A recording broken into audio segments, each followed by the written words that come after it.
High! আজকের দিন ছিল আমার কাছে খুবই একটা স্পেশাল দিন। কারণ আজকের যে ব্রাইড ছিল, সে ছিল আমার খুবই কাছের একজন মানুষ। আজকে আমার কল টাইম ছিল ৩টে, যেহেতু ওর গোধূলি লগ্নে বিয়ে ছিল।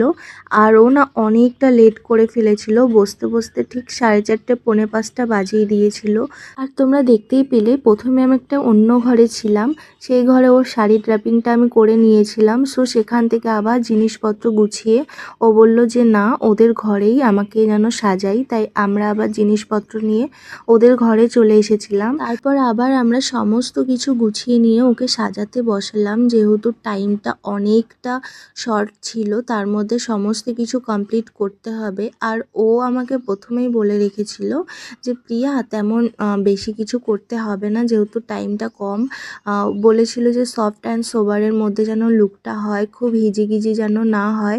তো আমি সেই মতো করেই চেষ্টা করেছি করে দেওয়ার। তারপর এখানে আমিও সমস্ত জুয়েলারিগুলো পরিয়ে দিচ্ছিলাম এক এক করে। আর লুকটা যত কমপ্লিট হচ্ছিল তত যেন ওকে অপূর্ব সুন্দর লাগছিল। এমনিতেও অনেকটা সুন্দর দেখতে। তারপরে তো এটাও স্পেশাল দিন, ওকে তো সুন্দর লাগতেই হবে। লুকটা কমপ্লিট হয়ে যাওয়ার পর না ওকে পুরো একটা লাল টুকটুকে কনে বউ লাগছিল। খুব সুন্দর লাগছিল। সো পুরোপুরি টাইম মতন ছেড়ে দিয়েছিলাম। ওকে ছাড়ার পর আমার একটা পার্টি মেকআপ ছিল, সেটাও আমি কমপ্লিট করে নিয়েছি। তোমাদের আফটার লুকটা দেখালাম। তার আগে আমার কোনো ভিডিও নেওয়া ছিল না, তাই দেখাতে